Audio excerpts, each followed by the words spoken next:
Olá para você que está em casa, o Vida Saudável está começando agora e a gente continua enfrentando uma pandemia. Enquanto a vacina não chega, né? Tá todo mundo ansioso por essa vacina. É importante que a gente continue seguindo as orientações da Organização Mundial de Saúde, fazendo o devido distanciamento social. Por aqui a gente está cumprindo tudo bem direitinho. E vamos para o programa de hoje, né? No programa de hoje a gente vai falar sobre masculinidades, as diversas masculinidades que formam este homem contemporâneo. A gente vai focar em 3 eixos principais: a saúde, a paternidade e também o eixo da violência, que oprime, né, as mulheres e as crianças e também os homens.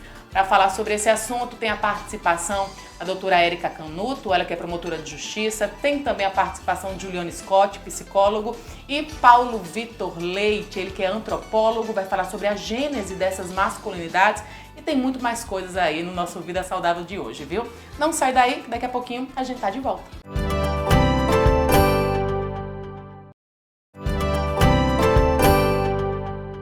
A gente abre o nosso programa então com essa entrevista especial com o antropólogo Paulo Vitor Leite.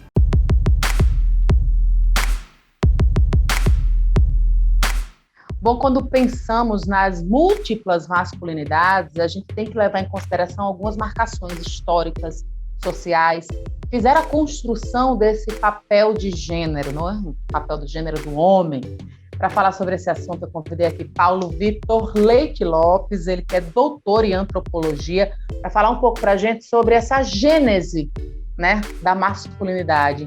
De onde parte isso, Paulo? Muito bem-vindo aqui ao nosso Vida Saudável novamente. Obrigado, Luísa, mais uma vez pelo convite de poder trocar com vocês sobre as questões que a gente tem debatido, discutido e enfrentado cotidianamente nas universidades, né? O que a gente compreende na antropologia sobre essas construções das masculinidades é que, enfim, diferentes sociedades se organizam de maneiras diferentes, né, no modo de pensar a sua população, os seus habitantes. Então, podemos pensar que nós, do Ocidente, temos uma divisão fundamental, um ponto de partida cultural, que é a existência de um homem e de mulher, né? E nessa elaboração de um homem e de mulher, você tem como pressupostos, né, também culturais, um modo de ser homem e de ser mulher. Então, de maneira muito imediata, a gente vai pensar que existe uma justificativa, uma origem biológica do que é um homem e do que é uma mulher. Em geral, as pessoas apontam a genitália como grande eixo diferenciador. A gente pensa a masculinidade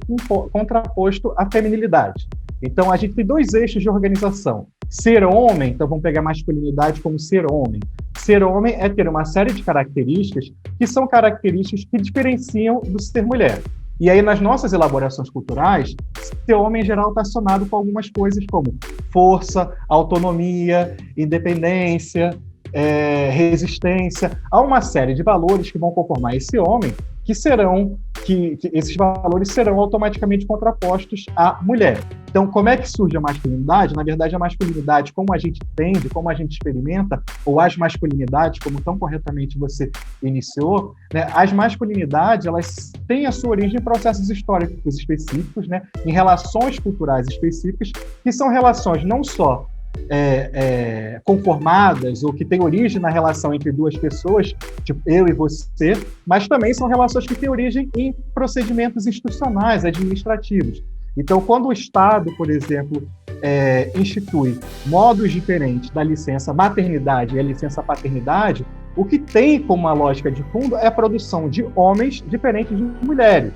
Então, a gente tem que entender que aquilo que hoje a gente vai entender como as diferentes masculinidades, né, elas resultam de processos específicos que envolvem não só essas relações entre pessoas, mas relações institucionais. Aqui eu dei o exemplo do Estado, mas a gente pode falar também da atuação das mídias, das artes, de diferentes elementos conformando isso. Para a gente compreender a elaboração das masculinidades ou das feminilidades, é preciso a gente ter um aprofundamento, né, dedicado a puro sobre as condições históricas que nos levam ao que a gente tem hoje, ao que nós somos hoje. No que diz respeito à saúde, é sempre essa coisa do super-homem, né? O homem não adoece.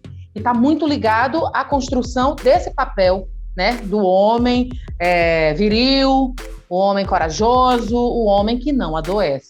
Acaba que essa própria construção também oprime os homens nesse sentido, né, Paulo? A gente tem uma elaboração cultural, de senso comum, em que o homem é o forte, o homem é aquele que se supera, a gente tem como um impacto, uma ressonância, uma consequência direta disso digamos assim, o fato de ser homem passar pela necessidade de sempre esticar a corda.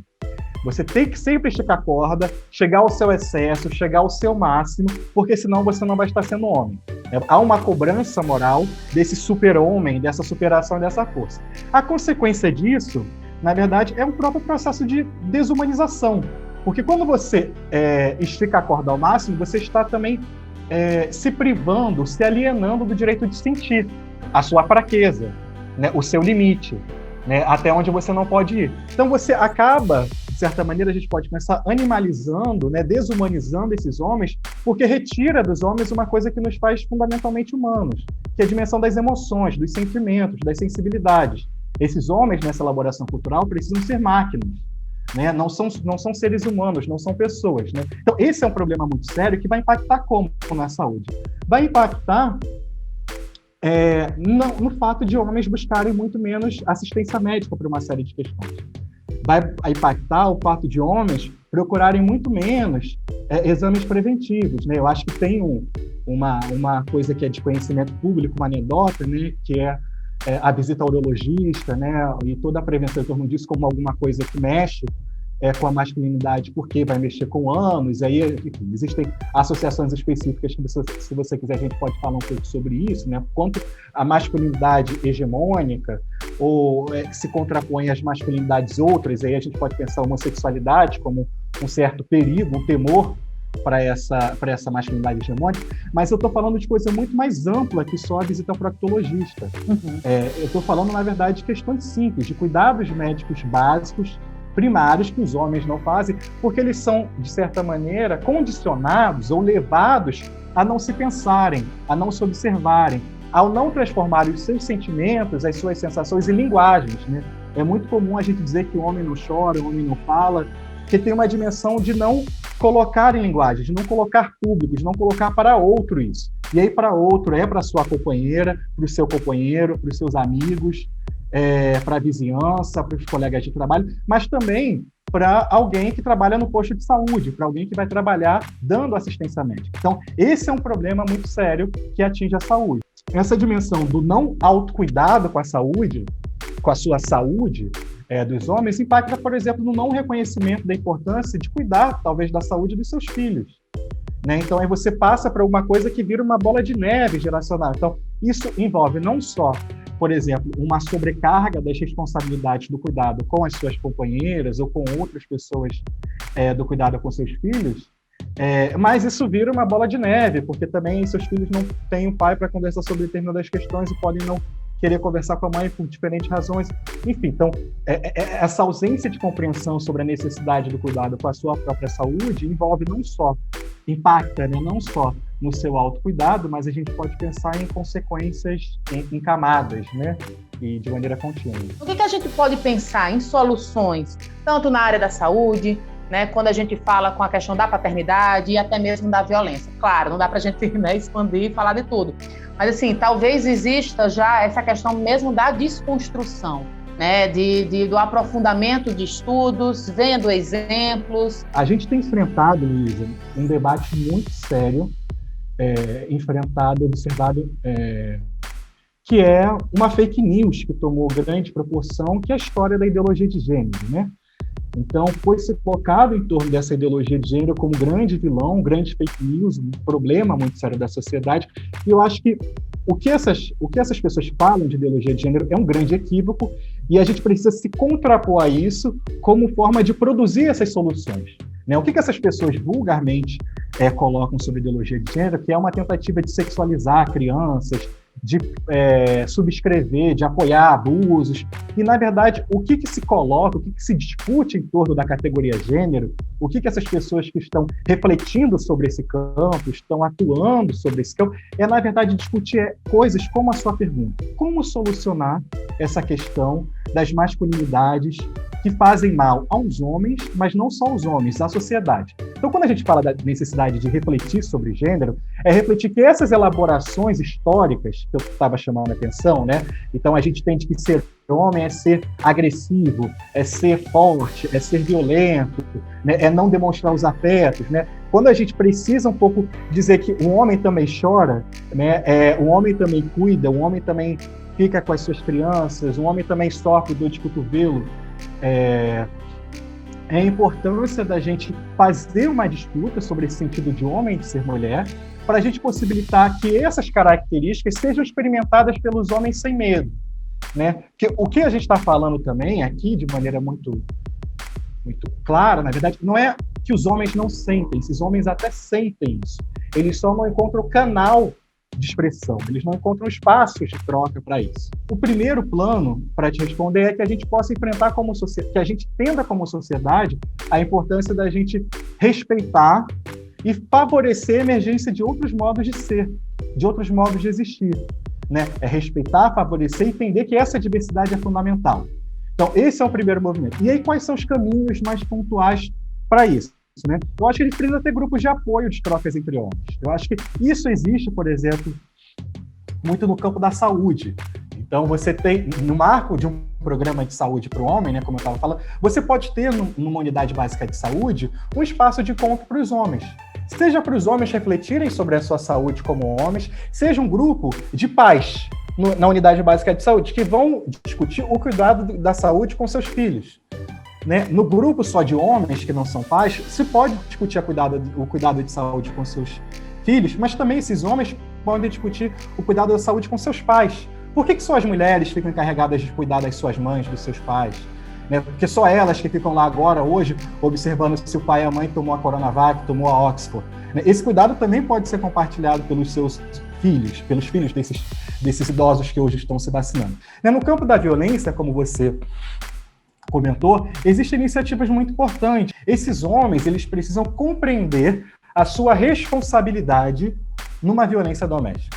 Né? É entender a sua responsabilidade, entender os processos históricos que conduziram uma certa mentalidade, uma certa concepção em que era possível agredir a sua companheira, que no gesto de nervosismo ou no gesto de não nervosismo, numa discussão, sei lá de qual ordem, fosse possível bater. Então, é preciso que esses homens revejam, né, esses seus comportamentos e se responsabilizem por eles, né? Então, esse é um processo fundamental, né, com relação a isso das violências, além de outras medidas mais criminais punitivas que também estão no escopo jurídico trazido pela Lei Maria da Penha e pela Lei do Feminicídio. Eu acho que a gente precisa entender que, como sociedade, a gente precisa melhorar como homem, como mulher, como jovem, como adulto, e aí que a gente precisa enfrentar alguns comportamentos que, infelizmente, são comportamentos nefastos, alguns comportamentos que não ajudam a gente a melhorar como seres humanos e como sociedade.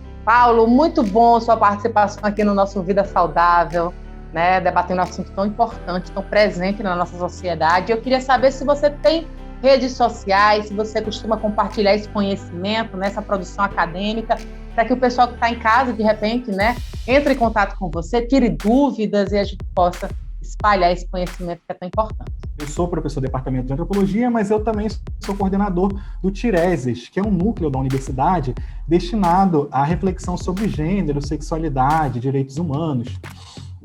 Então, a gente tem uma página no Facebook e a gente tem um perfil no Twitter, né? Tá lá, Núcleo Tireses, que vocês, né, os telespectadores da TV Alerne, que tiverem interesse, podem nos procurar, podem acompanhar um pouco das notícias que a gente divulga, os eventos que a gente realiza, né? Todos os eventos que nós realizamos são eventos públicos, abertos, e a gente tem muito interesse e gosta muito quando a comunidade externa da universidade está conosco.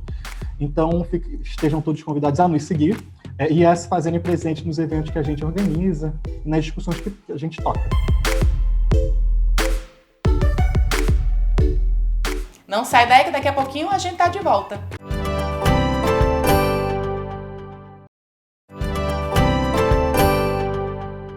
A violência de gênero continua sendo muito presente na nossa sociedade, especialmente no que diz respeito à opressão contra as mulheres. Quem fala sobre esse assunto agora é a doutora Érica Canuto, ela que é promotora de justiça.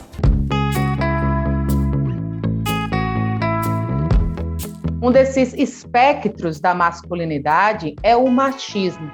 O machismo, ele oprime as mulheres e, claro, também oprime os homens numa outra dimensão. No caso, os homens, eles precisam ser poderosos, eles precisam ser viris, eles precisam também ser violentos para cumprirem esse papel, né, nesse espectro da masculinidade. Para falar sobre esse assunto, eu convidei a promotora de justiça Érica Canuto, ela que é referência no combate à violência doméstica aqui no Rio Grande do Norte e é também autora do livro A Masculinidade no Banco dos Réus, um estudo sobre gênero, sistema de justiça penal e Lei Maria da Penha. Muito bem-vinda, Érica. Luísa, é um prazer estar aqui com você, é um prazer voltar aqui à TV Assembleia e estarmos falando sobre um assunto tão importante, né, esse enfrentamento à violência de gênero contra a mulher.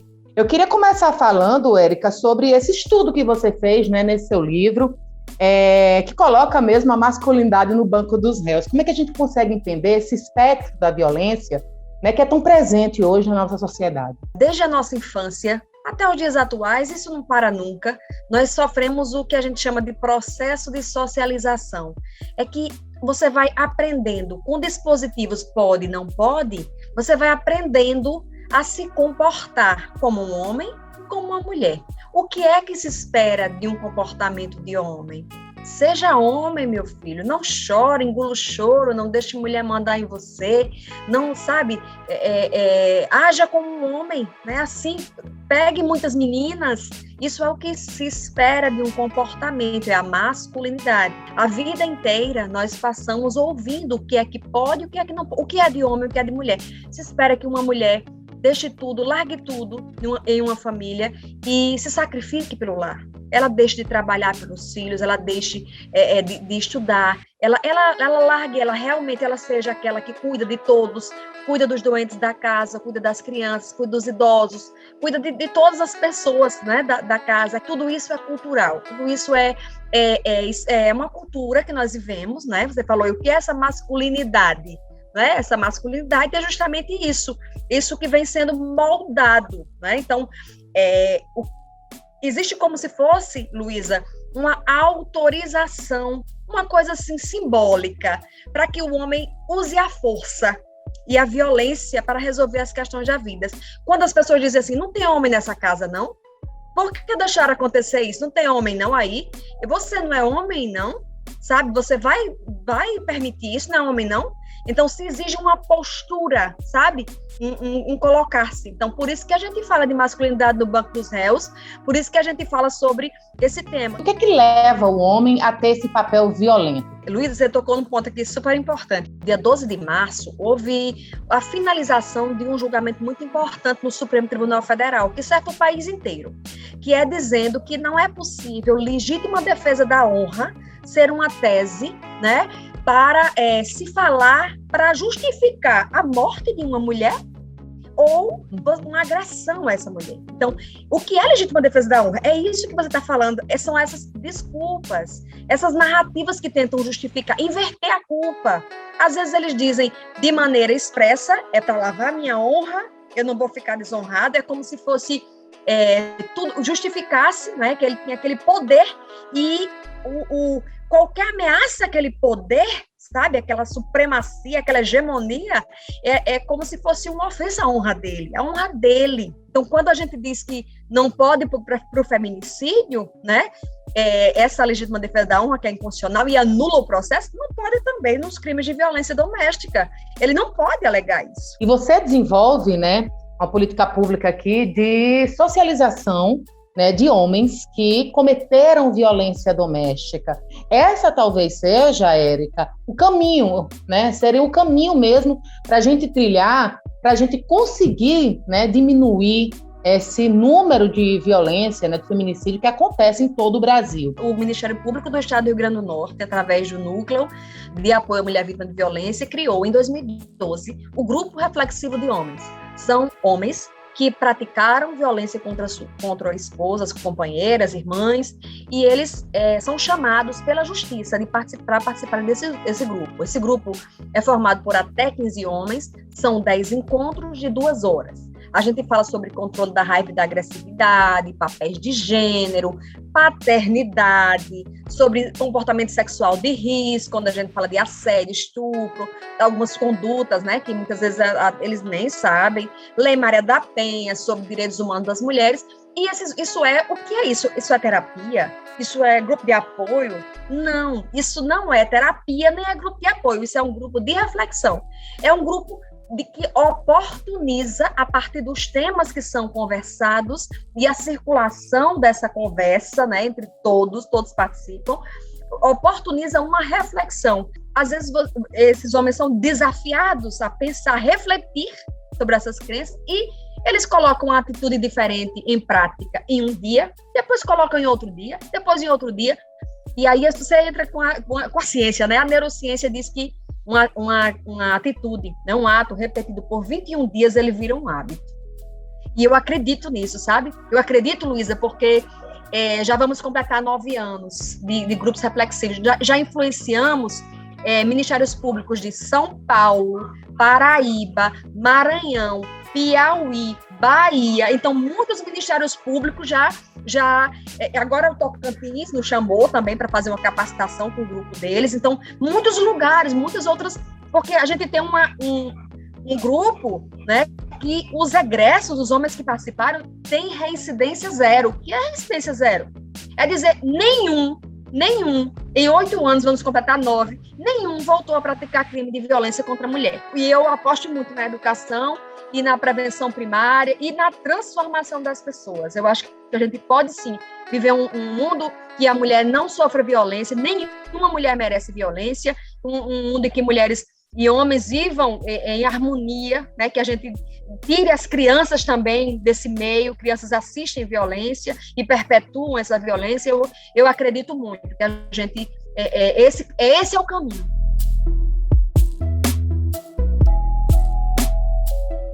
Não sai daí que tem mais vida saudável para você. Até já!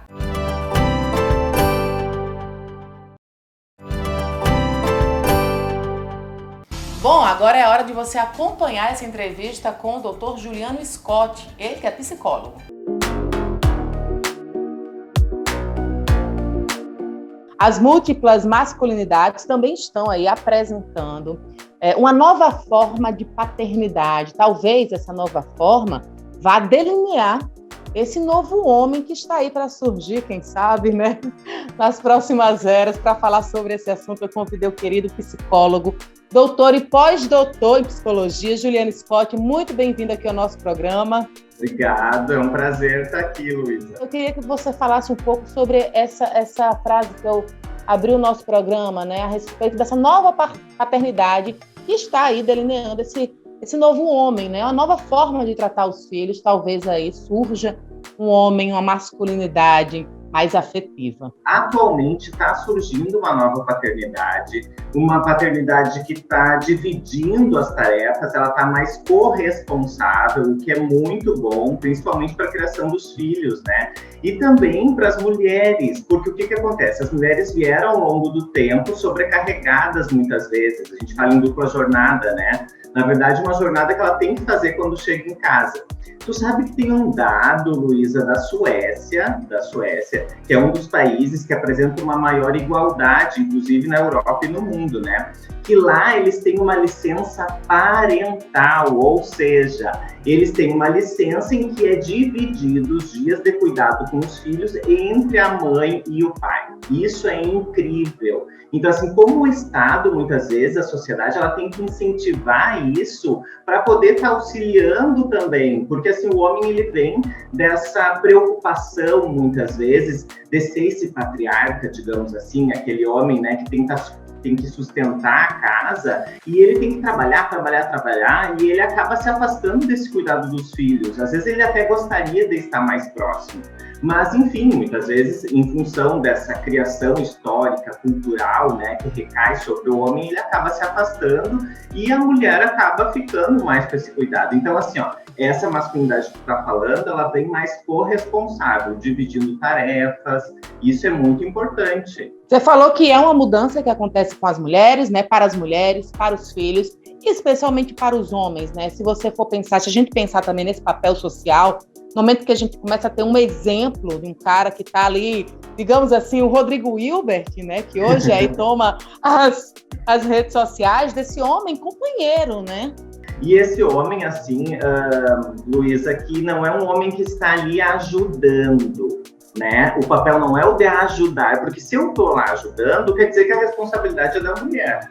Não é nada disso. Ele está lá corresponsável, ele está dividindo porque ele entende que 50% é dele, 50% é dela, essas responsabilidades. Então, assim, esse exemplo do Rodrigo, ele ficou bem conhecido, enfim, no Brasil também em função disso, né? Ele é bem comentado. Porque é aquele homem ideal, digamos assim, que todas as mulheres querem dividir a casa com ele, né? Porque ele faz comida, ele cuida dos filhos. Então, assim, o legal disso, Luiz, é que ele seja realmente um exemplo para que outros homens possam estar seguindo e estar fazendo parte desse cotidiano dos filhos e esse cotidiano da casa, que, na verdade, faz parte do nosso cotidiano de vida, né? Porque cuidar da casa, se esse homem mora sozinho, por exemplo, antes de se relacionar com essa mulher que tem filhos, digamos, né? Vou pegar esse modelo ideal, né? Esse modelo de família nuclear. Esse homem antes, talvez, ele, né, tinha que ter os cuidados com ele próprio. Por que quando ele se casa, esses cuidados acabam ficando com a mulher, né? Se a gente está mudando, né, se a gente está conseguindo trazer bons exemplos no que diz respeito à paternidade e homem ser realmente participante, né, daquela família, por que não também não mudar esse lance da saúde, dos cuidados? Essa é uma preocupação, inclusive, do Ministério da Saúde, que implantou em 2009 a Política Nacional de Atenção Integral, né, à Saúde do Homem, por entender que esses homens, o que acaba acontecendo? Os homens acabam procurando serviços de saúde para prevenção. Por que isso? Isso é muito importante a gente falar. Porque os homens, assim, ó, as masculinidades, quando elas se criam, ela está muito baseada nesse afastamento de tudo que é feminino, como se o que fosse feminino fosse negativo. E a fragilidade é vista como algo que é do feminino. Então, para eu não me aproximar dessa fragilidade, eu não posso dizer que eu sou frágil. Eu sou o homem super-herói, entendeu? Eu dou conta de tudo. Aquele homem guerreiro, aquelas imagens que a gente tem dos filmes, inclusive, forte. Aquele homem que não falha nunca, inclusive na hora H ele não pode falhar, entendeu? Então, assim, ó, tudo isso vem de uma construção que afasta o homem dos cuidados, inclusive dos cuidados com ele mesmo. E o Ministério da Saúde se deu conta disso e viu que não tinha um investimento em prevenção aos homens. E a partir da política de 2009 começou a investir cada vez mais. Então a ideia é trazer os homens para o serviço de saúde, desde a prevenção, para evitar que esses homens cheguem somente depois que estão com uma doença instaurada, por exemplo, nos serviços especializados. Atualmente a gente tem um grande número de homens que chegam nos serviços especializados para atenção à saúde. Então, o que é isso, Luísa? Quando eles já estão, entendeu, com uma doença instaurada. Então, isso assim faz com que muitas vezes os homens, inclusive, homens vivem 7 anos a menos que as mulheres. Olha que dado interessante. Então, assim, ó, é importante a gente transformar essas masculinidades para que os homens possam se cuidar mais também, né? Quais seriam, né, as saídas que a gente encontra para podermos mudar um pouco, né, esse estereótipo hoje dessa masculinidade viril, agressiva, violenta, enfim? Tudo é a partir da discussão e do diálogo e do acesso ao conhecimento. Então, por exemplo, isso que tu está fazendo aqui comigo, uma entrevista, a gente está difundindo conhecimento, a gente está levando essa questão da desconstrução do machismo, que tanto prejudica os homens e prejudica as mulheres, mas é importante a gente falar que prejudica os homens também. Homens sofrem com machismo. A minha tese, por exemplo, chegou a um resultado que o machismo é um peso na cabeça do homem, entende? Por quê? Porque a questão da masculinidade, ela é muito baseada na afirmação. O homem tem que estar todo momento afirmando que ele é homem, entende? Então, assim, ó, isso é uma sobrecarga muito grande, entende, Luísa? Então, assim, ó, o que eu acredito? As políticas públicas são muito importantes, são essenciais, mas também cada vez mais a gente discutir essas questões, né? Nas rodas de conversas, quando a gente está lá na nossa família e que alguém é machista, a gente apontar e dizer, olha, isso não é legal, quem sabe se tu pensar dessa forma, né?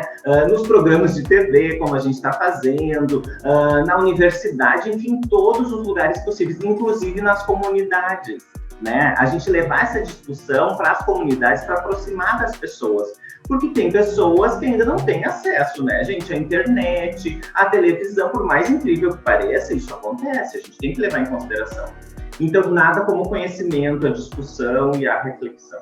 Juliana, eu queria então que você deixasse suas redes sociais, seus contatos, para o pessoal que está acompanhando essa entrevista poder entrar em contato com você. Eu tenho o meu Instagram, né, que é juliano.scott, que eu procuro fazer algumas postagens de discussões, assim, como essa do machismo, sobre feminismo, sobre patriarcado, como essas estruturas influenciam nas relações, já que eu trabalho com psicologia clínica, né, então eu faço esse atendimento às pessoas, além de ser pesquisador também e professor, né. Então é interessante que as pessoas acessem, né, se aproximem desse conteúdo, interajam também, perguntem. Eu tenho uma página no Facebook, que é Juliano Scott PC, e as pessoas podem estar interagindo por essas páginas, entrando em contato, enfim, vai ser um prazer estar auxiliando.